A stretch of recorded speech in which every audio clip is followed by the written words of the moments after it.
Estados Unidos suspenderam todos os pedidos de imigração de cidadãos de 19 países não europeus. A medida inclui as solicitações de Green Card e cidadania americana. O governo americano diz que a suspensão dos pedidos de imigração se deve a preocupações com a segurança nacional e a ordem pública. Entre os 19 países está o Afeganistão. Na semana passada, um afegão foi preso suspeito de atacar 2 integrantes da Guarda Nacional em Washington. Um deles morreu. Outro país incluído na medida é a Somália. Ontem, Donald Trump chamou imigrantes da Somália de lixo e disse que o país fede. Somalis condenaram a linguagem usada pelo presidente americano. Já o primeiro-ministro do país adotou um tom mais diplomático. Disse que Trump insultou muitas nações e que é melhor ignorar as palavras dele do que dar importância a elas. Em meio às tensões com a Venezuela, o Panamá e os Estados Unidos fizeram exercícios militares conjuntos. O treinamento aconteceu um dia depois de o presidente Donald Trump discutir a crise com Caracas no Conselho de Segurança Nacional. Os exercícios reuniram 25 integrantes da polícia e das forças de segurança do Panamá, além de 25 fuzileiros navais americanos. O objetivo é melhorar a coordenação entre os militares para fortalecer o combate ao tráfico de drogas. As tropas americanas buscam experiência para sobreviver na selva. O governo da Rússia afirmou que o presidente Vladimir Putin aceitou algumas propostas dos Estados Unidos para acabar com a guerra na Ucrânia. O conteúdo não foi divulgado. Segundo um porta-voz do Kremlin, as negociações entre Putin, o enviado especial do presidente dos Estados Unidos, Steve Witkoff, e o genro de Trump, Jared Kushner, se estenderam até as primeiras horas da manhã de hoje. O governo russo disse que Putin está disposto a seguir conversando para chegar a um acordo.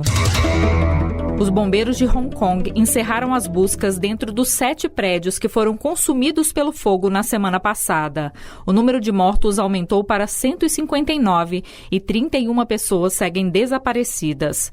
Agora, as equipes tentarão encontrar novos corpos sob os escombros. Hoje, moradores da única torre do complexo residencial que não foi atingida pelas chamas puderam entrar nos apartamentos para retirar alguns pertences. A polícia já prendeu 21 suspeitos por homicídio culposo na investigação sobre a causa do incêndio. Com informações da agência Reuters, da TV Brasil em Brasília, Patrícia Maia.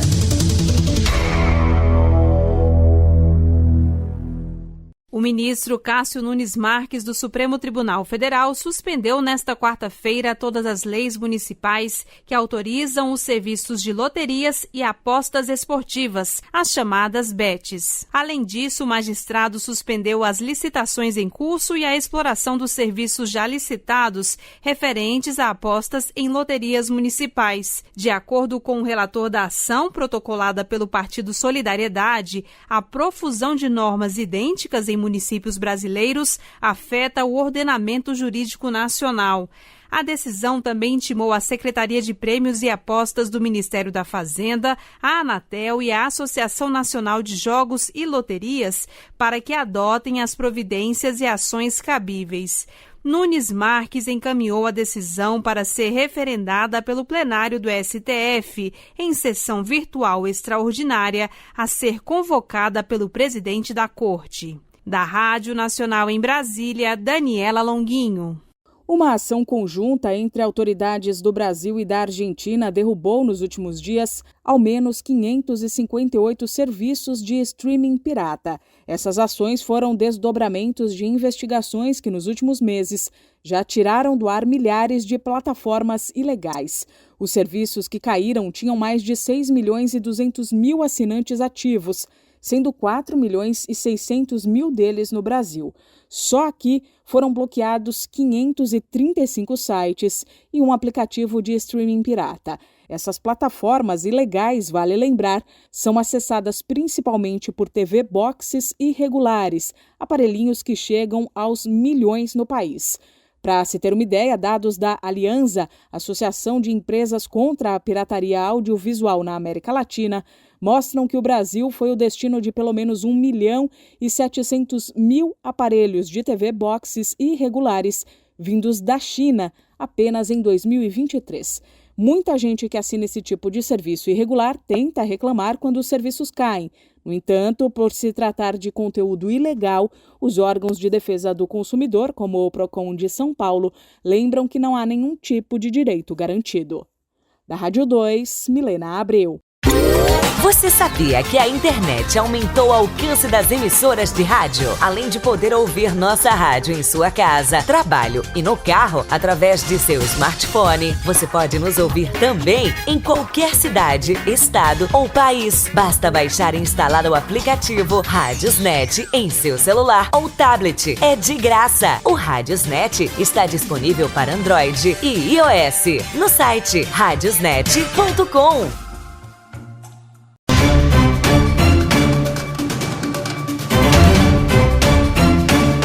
As parcelas da população brasileira que viviam em condições de pobreza e extrema pobreza caíram em 2024 pelo terceiro ano consecutivo, passando de quase 57 milhões em 2023 para 48 milhões em 2024, o que representa mais de 8 milhões e 600 mil brasileiros fora das linhas de pobreza e extrema pobreza. Os dados fazem parte do levantamento Síntese de Indicadores Sociais, divulgado nesta quarta-feira pelo IBGE. O pesquisador André Geraldo de Moraes Simões, responsável pelo estudo, associou o resultado a fatores como o processo de recuperação do mercado de trabalho. Tanto o mercado de trabalho aquecido, ele atuou no sentido de reduzir a pobreza, quanto os benefícios de transferência de renda, principalmente o Bolsa Família, e o Auxílio Brasil, que eles ganharam maiores valores, ampliaram o maior número de população que recebeu esses valores. A queda nos números, no entanto, não eliminou a existência de disparidades regionais e de cor e raça no país. As taxas de pobreza e extrema pobreza nas regiões Norte e Nordeste seguem acima da média nacional. Outra desigualdade demonstrada é racial. Entre os pretos, a pobreza chegava a 25,8% e a extrema pobreza a 3,9%.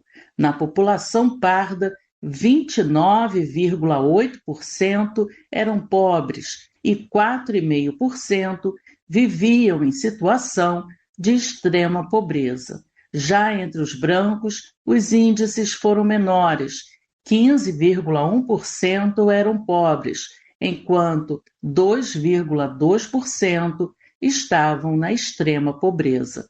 Da Rádio Nacional, no Rio de Janeiro, Solimar Luz. O Banco Nacional de Desenvolvimento Econômico e Social e os Ministérios da Educação e das Comunicações lançaram nesta quarta-feira um edital de 53 milhões de reais para conectar pouco mais de 1.200 escolas públicas nas regiões Norte e Nordeste. O objetivo é ampliar o acesso de cerca de 410 mil estudantes à internet para compartilharem informações com finalidade pedagógica. Essa é a segunda seleção do programa. Na primeira edição, em 2023, foram destinados 60 milhões para conectar 1.500 escolas. Com o novo investimento, quase 1 milhão de alunos serão beneficiados. O novo edital levará infraestrutura digital para escolas do Pará, Maranhão, Ceará, Pernambuco e Bahia. Será financiada a implementação completa das redes externas e internas, incluindo tecnologias como cabeamento, roteadores e Wi-Fi de alta capacidade. De acordo com o ministro da Educação, Camilo Santana, a internet adequada em sala de aula é uma condição essencial para garantir que todos os estudantes tenham as mesmas oportunidades de aprender e se desenvolver. Já o ministro das Comunicações, Frederico de Siqueira Filho, destacou que esse edital é um passo fundamental para que seja alcançada, até o final do ano que vem, a meta de levar conectividade para as salas de aula de todas as escolas do país. A iniciativa faz parte do esforço do governo federal para universalizar a conectividade educacional por meio da Estratégia Nacional de Escolas Conectadas. Da Rádio Nacional no Rio de Janeiro, Carolina Pessoa.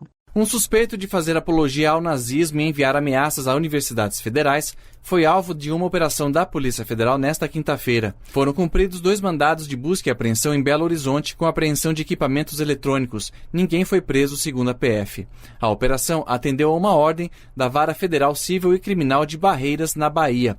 De acordo com as investigações, um dos alvos de ameaças era a UFOB, Universidade Federal do Oeste da Bahia. O suspeito usava e-mails criados somente para essa finalidade, por meio de VPN, como estratégia para esconder o nome do autor. A UFOB informou que no início do ano, assim como outras universidades, recebeu e-mails com ameaças de teor nazista e encaminhou material para a Polícia Federal. Desde então, a instituição aguarda o desfecho das investigações e se mantém atenta a novas possíveis tentativas de ameaças. Segundo a Polícia Federal, o investigado pode responder por crimes com penas superiores a 12 anos de prisão, conforme a lei antiterrorismo. Da Rádio Nacional em Brasília, Gabriel Brum. O governo federal sancionou uma nova lei que isenta tributos federais para a doação de medicamentos a órgãos públicos e entidades de utilidade pública. A medida foi publicada nesta quinta-feira no Diário Oficial da União e já está em vigor. Pela nova lei, empresas vão poder doar medicamentos sem pagar contribuição para os programas de integração social e de formação do patrimônio do servidor público, o financiamento da Seguridade Social, nem imposto sobre produtos industrializados, desde que os produtos tenham no mínimo 6 meses de validade. Esses remédios só podem ser usados para fins assistenciais, sem qualquer finalidade lucrativa. A lei também proíbe doações para pessoas físicas e a comercialização de medicamentos que façam referência a marcas não autorizadas, como indústria farmacêutica. Segundo o Conselho Federal de Farmácia, cerca de 14 mil toneladas de medicamentos são desperdiçadas todos os anos no Brasil, muitas vezes sendo descartadas de forma inadequada e sem chegar a quem precisa. Com supervisão de Ana Gabriela Salles, da Agência Rádio Gov em Brasília, Estefânia Lima. Choperia e restaurante Chapa Quente. Mais que um lugar para comer, um espaço para viver bons momentos. Na praça de alimentação do Friburgo Shopping, de segunda a segunda, o sabor ganha destaque. Petiscos preparados com carinho, pratos à la carte feitos na hora, comida quilo com qualidade e o chopp sempre gelado. Entrega em domicílio e atendimento para empresas. WhatsApp 229 9820 5534. Chapa Quente. Tradição, sabor e convivência à mesa.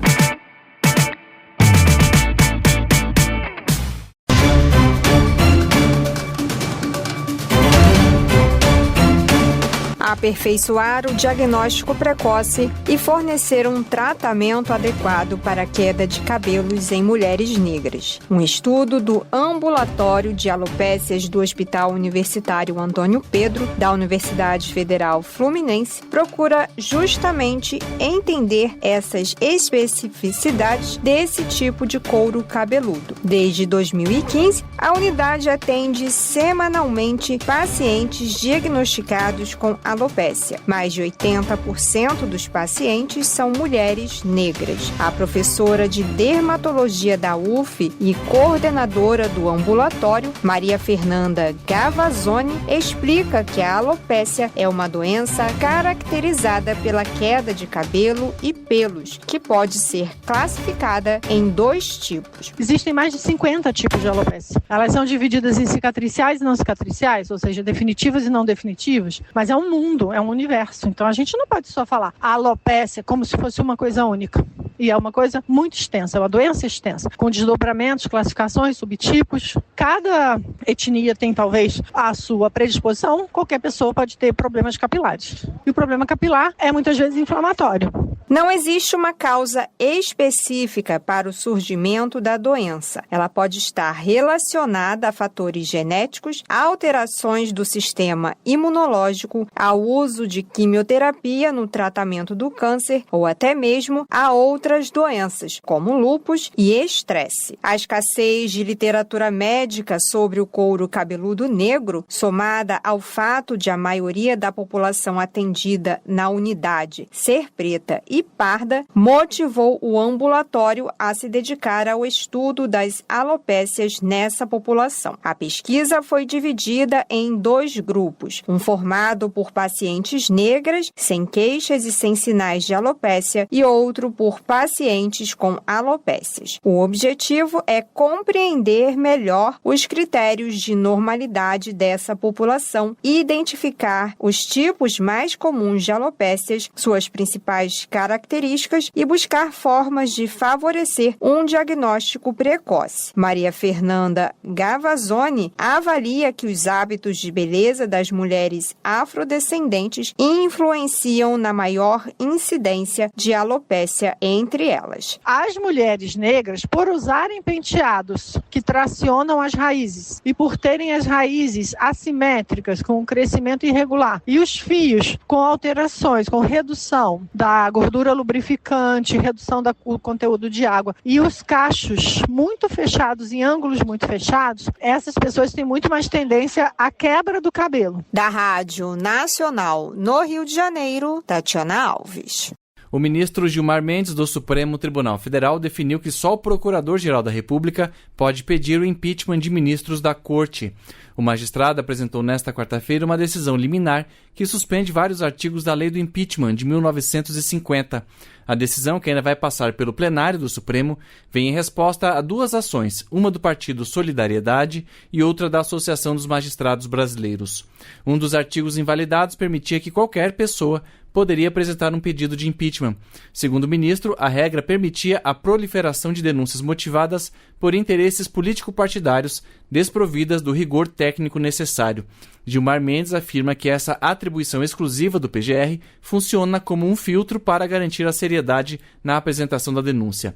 Mendes destaca que o processo não pode ser usado para intimidar ministros de altas cortes. Na declaração, Gilmar Mendes afirma que, ao atacar a figura de um juiz da mais alta corte do país, a ponto de se buscar a sua destituição, não se está apenas questionando a imparcialidade ou a conduta do magistrado, mas também minando a confiança pública nas próprias instituições que garantem a separação de poderes e a limitação do poder.